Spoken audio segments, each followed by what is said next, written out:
Rajagopalapuram Madurai main சாலையில் அரசு மதுபான கடை மற்றும் பார் திறப்பதற்கான பணிகள் நடைபெற்று வருகிறது.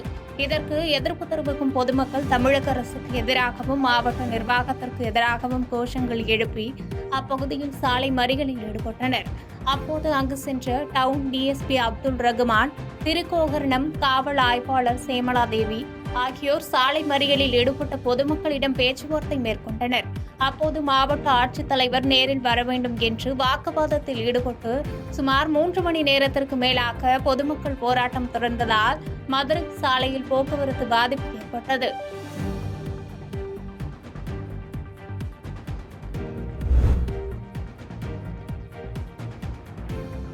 மதுரை கள்ளிக்குடி அருகே புதிய டாஸ்மாக் மதுபான கடையை திறக்க எதிர்ப்பு தெரிவித்து அரசு பேருந்தை சிறைபிடித்து பொதுமக்கள் சாலை மறியல் போராட்டத்தில் ஈடுபட்டனர்.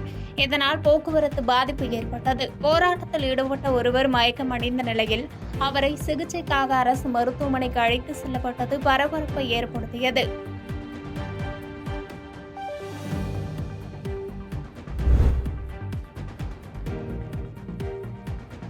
சேலம் மாவட்டம் ஓமலூர் அருகே விமான நிலைய விரிவாக்கத்திற்காக நிலம் எடுக்கப்படும் விவசாயிகள் சந்திப்பு கூட்டத்தில் ஏக்கருக்கு 1,50,000 வழங்கப்படும் என அரசு நிர்ணயித்துள்ளதாக அதிகாரிகள் கூறியுள்ளனர். இதை கேட்டு விவசாயிகள் அதிர்ச்சி அடைந்து வேதனை தெரிவித்தனர். அப்போது அதிகாரிகள் கருத்து கேட்பு கூட்டத்தை ரத்து செய்துவிட்டு திரும்பி சென்றனர்.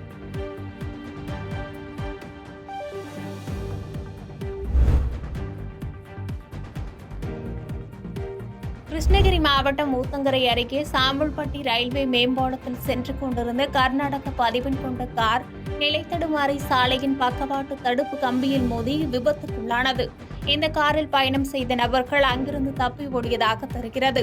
விபத்து குறித்து அறிந்து அங்கு சென்ற டிஎஸ்பி சீனிவாசன் தலைமையிலான காவலர்கள் காரை சோதனை செய்தபோது குட்கா பொருட்கள் இருந்தது தெரிய வந்தது. இதைத் தொடர்ந்து காரின் உரிமையாளரை தேடும் பணியில் காவல்துறையினர் ஈடுபட்டு வருகின்றனர்.